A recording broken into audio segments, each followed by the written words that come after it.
Was today From News Tonight with Peter Jennings. Good evening. Once again, the day's news is dominated by the struggle to win a war against the drug cartels in Colombia and to shape a presidential drug policy which will prove effective for the United States. President Bush has spent the day in Maine working on the overall concept to fight illegal drugs, which he'll present to the nation next Tuesday. In Colombia, further response from the drug cartels to the government's crackdown there. On the one hand, more violence. On the other, a suggestion of negotiations. ABC's Mark Potter is there. Fabio Ochoa is the patriarch of a family infamous for its control over cocaine trafficking in Colombia. 3 of his sons, including drug boss Jorge Luis Ochoa, are wanted by the U.S. for extradition on major smuggling charges. In an open letter to Colombian President Virgilio Barco, the senior Ochoa said the traffickers are willing to talk peace. According to Ochoa, the traffickers would quit dealing drugs if the government grants them a pardon. Hay que dialogar. Also calling for peace talks with the traffickers is Juan Gomez Martinez, the mayor of Medellin, who says negotiations could help end the drug violence. Overnight, 6 state liquor stores blew up in Medellin, which is home to Colombia's most powerful trafficking organization, of which the Ochoas are a part. U.S. drug agents believe Ochoa's letter is proof the Colombian drug crackdown is hurting the traffickers. There has been no response to the letter from President Barco, but he is widely known to oppose any negotiations with the violent drug barons. Liberal presidential candidate Ernesto Samper says if the government's crackdown fails to stop trafficking in a few months, the idea of negotiation should be put to a vote. If the Colombian people wants to negotiate, they must say that in a referendum. In Bogota this morning, a bomb tore apart a travel agency. This is the first time the capital city has been hit since the drug sweeps began a week and a half ago. Meanwhile, authorities are still working on the paperwork for the extradition of accused money launderer Eduardo Martinez to the United States. Drug agents say the Colombian crackdown will face its toughest test if and when Martinez is extradited. The drug bosses have promised to kill 10 judges for every trafficker sent to the United States. Mark Potter, ABC News, Bogota, Colombia. In Washington today, the Colombian Justice Minister rejected the idea of negotiating with the drug cartels. Monica de Graef has been seeking more American assistance for her country's battle with the drug lords. She met with reporters at the Colombian Embassy in Washington. Here's ABC's John McCarthy. Security was extremely tight as reporters filed in to hear Colombia's 32-year-old Minister of Justice tell her story. The law is under siege in Colombia, and we must protect it in every way we can. 50 judges have been assassinated in Colombia in the last decade. The U.S. had earmarked $5 million to help protect judges and magistrates, but de Graef is asking for 4 times that amount. She wants $19 million to help buy hundreds of bulletproof cars, metal detectors for courtrooms, and thousands of bulletproof vests. To the best of our ability, we will try to accommodate the request. We are very firmly committed to supporting the Colombians in their effort. Despite death threats believed to be from the drug cartels, de Graef today said she will not quit and will not run. I am determined that the integrity of our justice system survives this crisis, and I hope to play my full part in ensuring this. But what about the safety of her husband and child, who have also been threatened? My son is 3 years old, and I think he doesn't understand all the problems involved, but I hope he's safe and we all are safe. It is the certain knowledge that no one is really safe in Colombia from drug cartel assassins that is driving the U.S. to do far more for that country than anyone anticipated just 2 weeks ago. John McCarthy, ABC News, the State Department. As we said at the beginning, President Bush spent much of the day working with his advisors on his strategy to fight the illegal drug trade. ABC's Ann Compton is with the president in Maine. The strategy team that has been working on the president's anti-drug plan was summoned to Maine today to deal with the emergency in Colombia, which has grown into a major and expensive concern. Even though President Bush promised Colombia $65 million a few days ago, he was not about to say no to today's request for $19 million more. We will cooperate with Colombia to the best of our ability. We support what the president of that country has been trying to do. Whatever the total aid to Colombia turns out to be, it is still only a fraction of the anti-drug plan's total cost of about $7.5 billion. And the president is not saying what else will be sacrificed in the federal budget to pay for it. He does acknowledge the real targets of his crusade will not be Colombia's drug traffickers, but Americans who use drugs even casually. The very people that Colombia's President Barco said yesterday must stop creating the demand for drugs. Yeah, and I fully agree with that, too. So does our drug czar, Bill Bennett. Bennett, who wrote the draft plan, failed to get the president's approval for some of the toughest measures against casual users. ABC News has been told that from this earlier draft, the president dropped a provision that would have cut federal highway money to states unless they revoked the driver's licenses and confiscated the cars of drivers convicted on drug charges.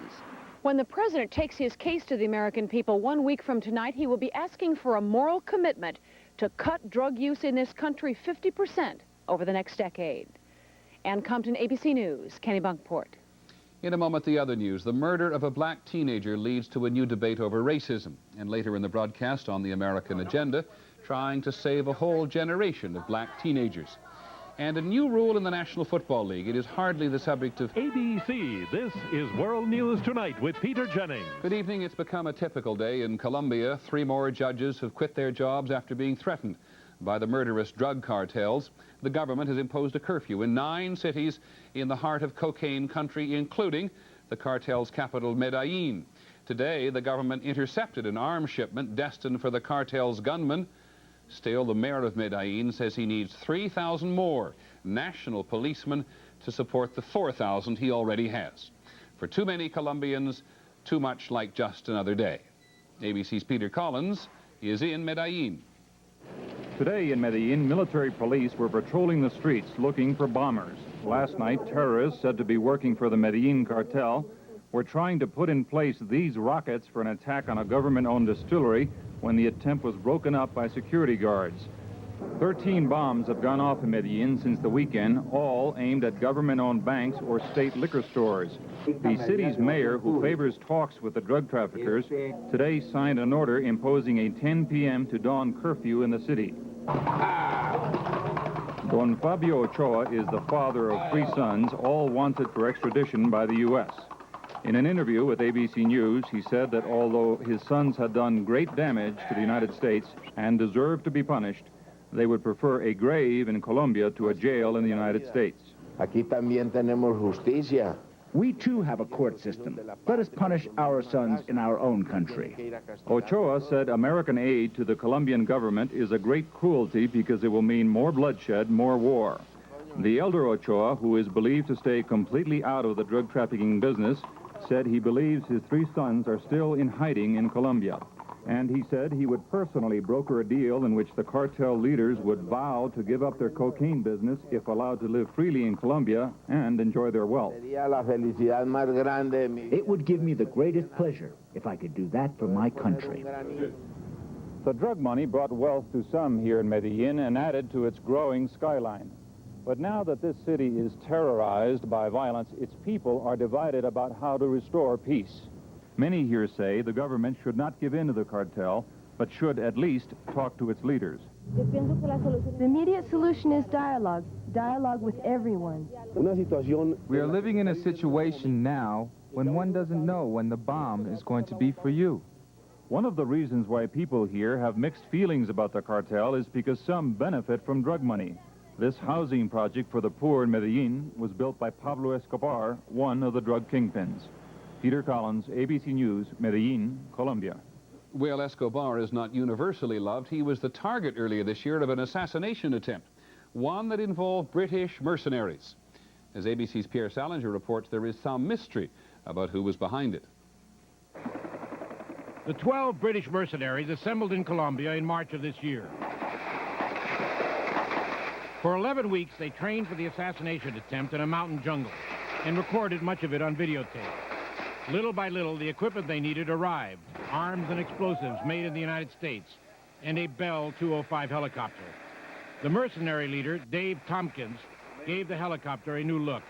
I'm about to change the color of this United States of America chopper that's made its way here. A second, smaller helicopter came from inside Colombia. Who were they working for? One of the mercenaries, who refuses to be identified on camera, tells ABC News they were recruited to kill the drug leader Pablo Escobar by a colonel in the Colombian army. We never did any training without the Colombians being there. We had military intelligence Colombians, RAF from the Colombian Air Force, and the Colombian police lieutenant. But the lavish country house where they did some of their training looks more like the residence of a drug lord than that of a Colombian official. And there are indications that the man behind the operation was really another drug lord, Gonzalo Rodriguez Gacha, who has deeply penetrated parts of the Colombian military and wanted his rival Escobar dead. Early on the morning of June 2nd, the mercenaries claimed they were notified Escobar was in his compound and took off. The leaders, Tompkins and Peter McLeish, were in Helicopter 1 with the objective of dropping explosive on Escobar's house in the lavish several hundred-acre Hacienda Napolish. The other 10 mercenaries were in Helicopter 2 and were going to land and attack the house and those inside. The idea was either to kill Escobar if he wouldn't surrender, and if he did surrender, was to capture him, take him with us in the chopper when we left, as our bargaining power to get out of the country. And as we got about 10,000 feet, was to shoot him in the head and kick him out the chopper. But they ran into bad weather. Helicopter 1 crashed into a mountain. The pilot, a lieutenant of the Colombian police, was killed, and Tompkins and McLeish were injured. The assassination attempt had been exposed. The failed operation underlines the bizarre nature of the drug problem in Colombia. There are a lot of foreign guns for hire.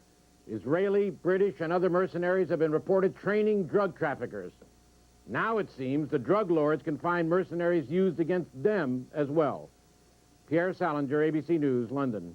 Colombia for today. In a moment, the other news. The tale of two trials, a queen found guilty and a key witness taken ill. And later in the broadcast on the American agenda, a novel way for small towns to attract and keep a doctor.